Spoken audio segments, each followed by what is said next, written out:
What is up, Insaners, and welcome to our team selection video for Game Week 3. In this one, guys, we'll talk about our team for the upcoming game week. We'll end the video with the best captain picks for the week, so make sure you hit the like button and subscribe to the channel as well. With that, guys, let's get into today's video. We'll quickly cover how we did in Game Week 2 and then move on to our team for Game Week 3. Another solid performance last week, guys. Our team followed up with the 111 points that we got in Game Week 1 to score 88 points in Game Week 2 despite a captain blank. It pushes our rank to 13k in terms of the overall rank across all FPL managers. A lot of positives this week with the Benrahma-Antonio combo as both absolutely smashed Leicester. Ings also scored a wonderful goal and gave us 8 points. In terms of our defense, now Sanchez looked pretty good for his clean sheet. The double Liverpool defense continued to do well, guys, and what a legend Tsimikas turned out to be. 2 clean sheets with an attacking return and a price rise as well. You can't expect more from a 4 million defender. Super happy with him. Guys, Luke Shaw also somehow got 2 bonus points, which was a big surprise, but we'll take that any day. The Mo Salah captaincy fail didn't hurt too much once Bruno Fernandes had also blanked, but yeah, players almost worth 25 million blanking does sound a bit weird, but it was just one of those weeks for both these big hitters. Coming to Greenwood, and I think he did pretty okay this week, and he did end up scoring a goal. A bit lucky, but again, like the Luke Shaw points, we'll take that and move on. Guys, the biggest disappointment in midfield this week was Gundogan for me. Now, really expected him to get something against Norwich, especially when Man City scored 5 against them, but it wasn't to be. I think my patience has kind of run out with him, and I'm really considering moving him this week. Overall, it's been a pretty solid start of the campaign, guys. Of course, the rank does not matter a lot right now, but it's a good position to be in at the start.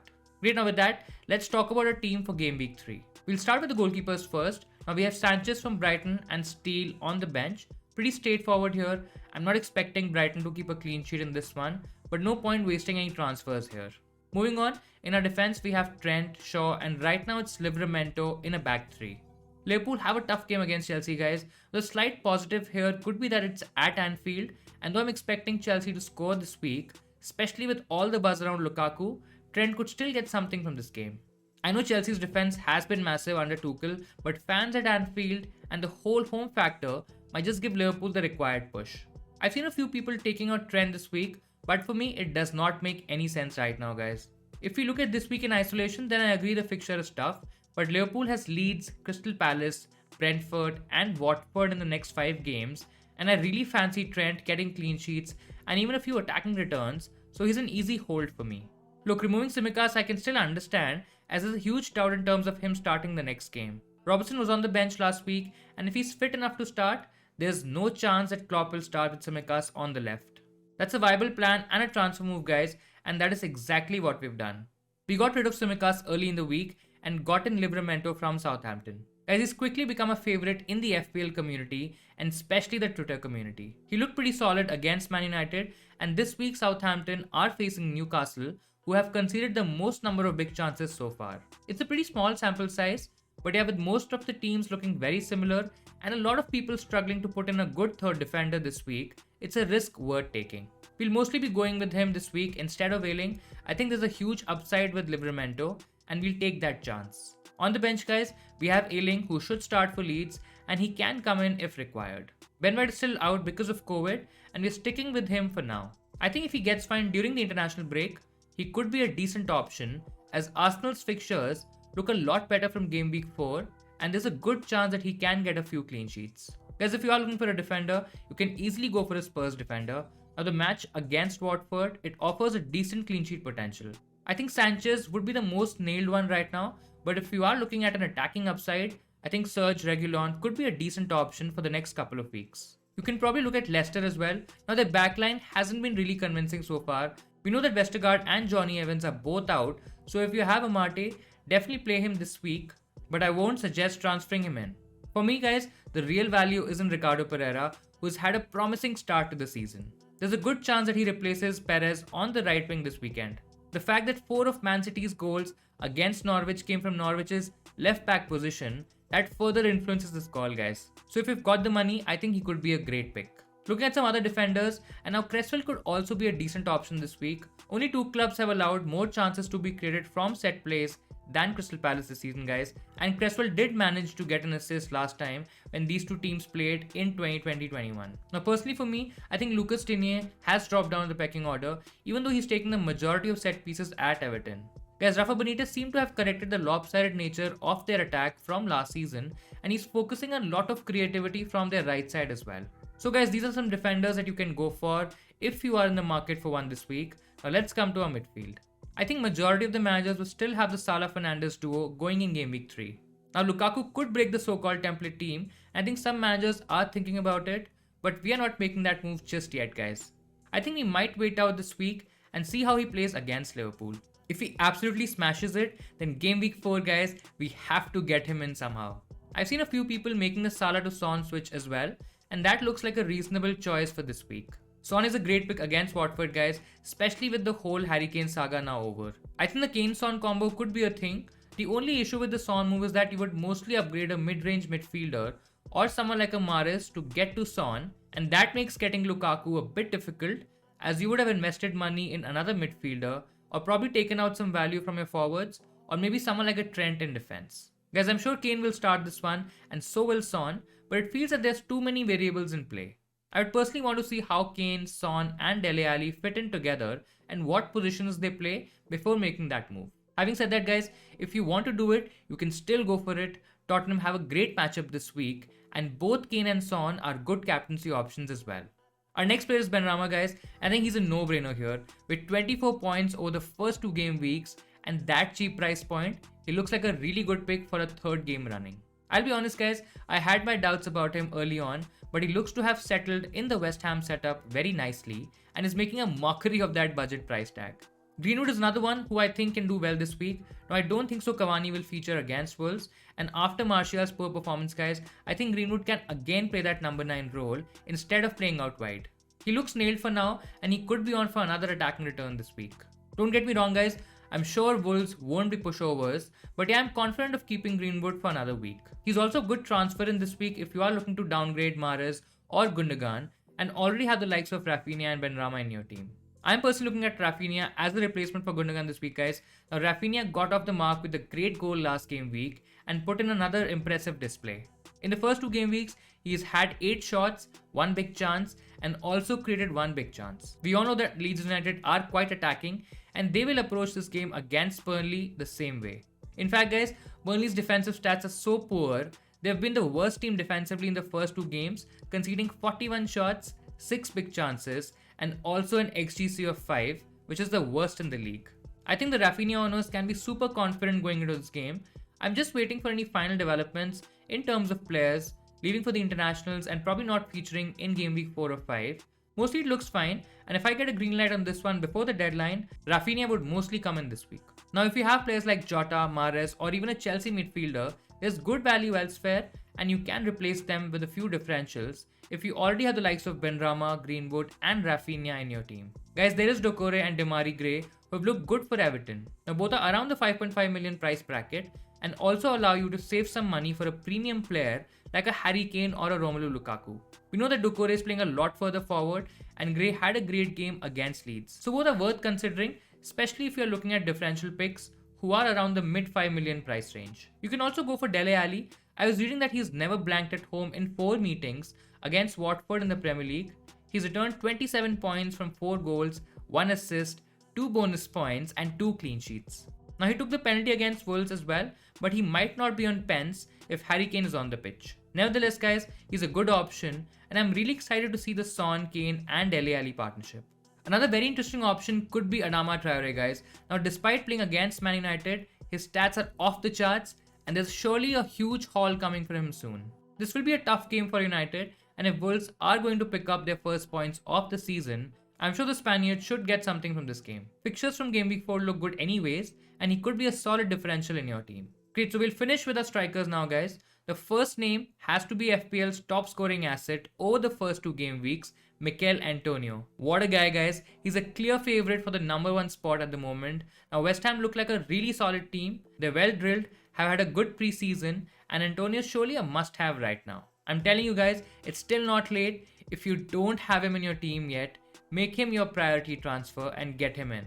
He's a great differential captaincy option as well this week. so you could really benefit from him. Our next pick is Danny Ings, and this is where a lot of people will have divided opinions. He scored 2 goals, but his underlying numbers have been poor. Ings is the third highest forward for predicted points according to the Fantasy Hub prediction tool, and also second for anytime goal scorer. Guys, I personally think it makes sense for us to go with him, especially when we have other transfers to make. Now, after the Game Week 3 fixture against Brentford, things get a bit trickier. I think a lot of managers will be shifting to Dominic Calvert-Lewin after the international break.